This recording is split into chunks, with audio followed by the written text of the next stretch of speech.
Segundo domingo do tempo comum no seu ciclo A. Bem, talvez a alguns chame a atenção termos dito segundo domingo, porque, na realidade, este é o primeiro domingo do tempo comum.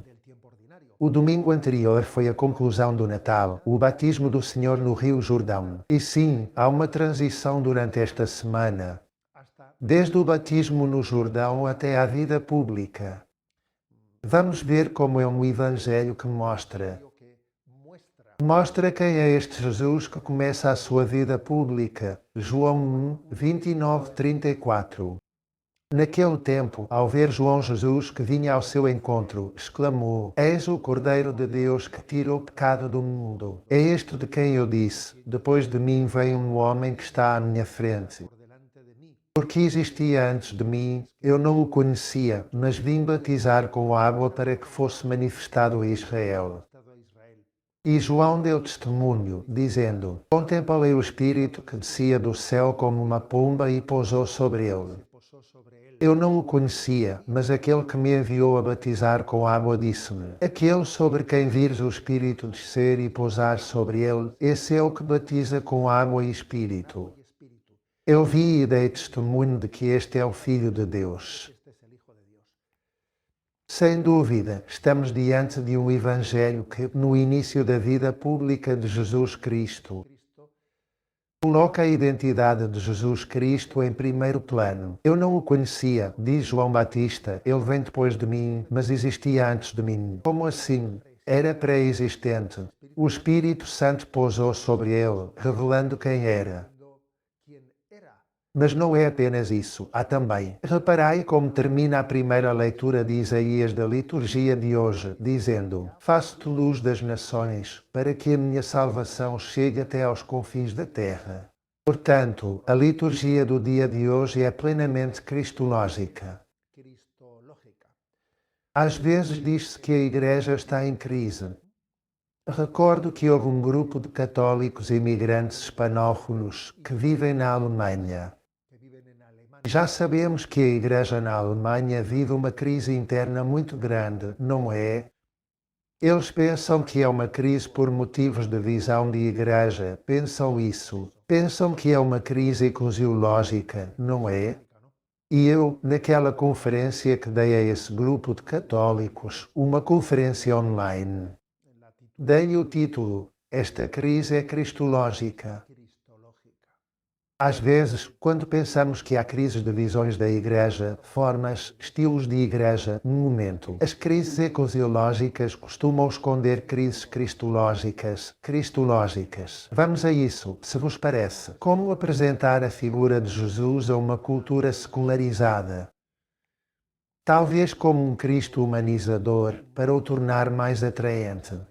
Um modelo ético, um reformador social, um grande pedagogo. Ou temos de apresentar a figura de Jesus frontalmente, assim, como se diz, sem anestesia, não é? Como o Filho de Deus, o Salvador do mundo, o Redentor do homem. Porque, com frequência, está a ser apresentada uma figura complacente de Jesus e adaptada às nossas aspirações, para tentar torná-lo mais atraente, mas isso é uma grande manipulação do Evangelho. Segundo esta imagem complacente de Jesus, o importante não seria crer ou não crer em Jesus como nosso Salvador ou como Deus feito homem, mas simplesmente como um grande humanizador. Cortam-se, censuram-se as páginas evangélicas que falam de Jesus como juiz dos vivos e dos mortos, que falam do juízo final em que Cristo virá julgar os vivos e os mortos. Censuram-se também as páginas do Evangelho que falam da importância da fé, de como a rejeição da fé é a rejeição da salvação, e opta-se por uma apresentação de um Jesus complacente. Mas acontece, senhores, que Jesus Cristo não veio ao mundo para nos agradar. Jesus não veio ao mundo para satisfazer os desejos do homem, mas para educar os desejos do homem e para que aspiremos aos bens eternos. Isto que disse creio que é fundamental. Apresenta-se Jesus como alguém que satisfaz os desejos do homem. Um momento, primeiro purifica os desejos do homem e ajuda-nos a aspirar aos bens definitivos e eternos. E então quer satisfazer os desejos, mas purificados, do homem, não é? Portanto, a pergunta é: devemos adaptar a figura de Jesus aos seus destinatários?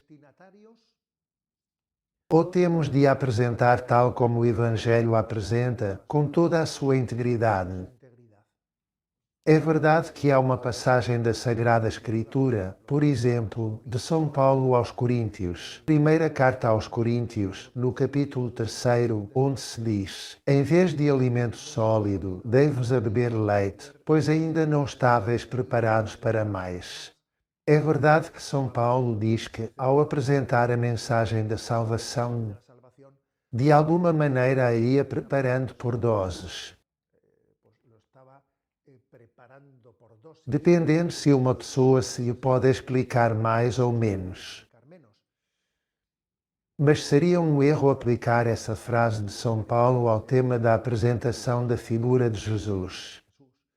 Obviamente, essa frase de São Paulo de que é preciso ter uma pedagogia de ir pouco a pouco refere-se a outras coisas. Por exemplo, não é prudente começar a evangelização apresentando logo de início a moral, as exigências morais. Não. Primeiro será necessário apresentar quem é Jesus. Mas, no que diz respeito a quem é Jesus, é fundamental que a figura de Jesus seja apresentada em toda a sua altura e em toda a sua profundidade. Não podemos contentar-nos com um Jesus à moda, dizia Bento XVI. Não seria aceitável falar de Jesus apenas como um simples homem a quem está a começar. Estes, como estão a iniciar-se, vou falar-lhes de Jesus apenas como simples homem. E mais adiante falaremos da condição divina de Jesus. Isso seria um erro. Não seria aceitável também escolher do Evangelho as páginas que consideremos mais compreensíveis, mais atraentes para a sensibilidade do mundo. Por exemplo, as parábolas sapienciais, esta parábola é muito bonita, etc. Deixando, para outro momento, as páginas centrais. Por exemplo, da morte e ressurreição de Jesus Cristo, que morreu para nos salvar, não é? Portanto, não se pode apresentar a figura de Jesus Cristo pretendendo adaptá-la à sensibilidade do mundo. Isso seria trair não só a sua mensagem, mas também a pedagogia de Jesus, porque Jesus não evitou confrontos quando se apresentou. Lembrai-vos de quando ele apresenta a Eucaristia, o pão da vida. Quem não comer da minha carne e não beber do meu sangue não tem a vida eterna. Muita gente começou a ir-se embora e Jesus disse aos seus: também vós quereis ir embora? A porta está aberta, se quiserdes, não é? Ou seja, Jesus ensina-nos, portanto, a apresentar a sua mensagem de maneira íntegra. A pedagogia correta consiste em começar pelo querigma. E o querigma é a pregação de Jesus, do Deus feito homem que morreu para nos salvar.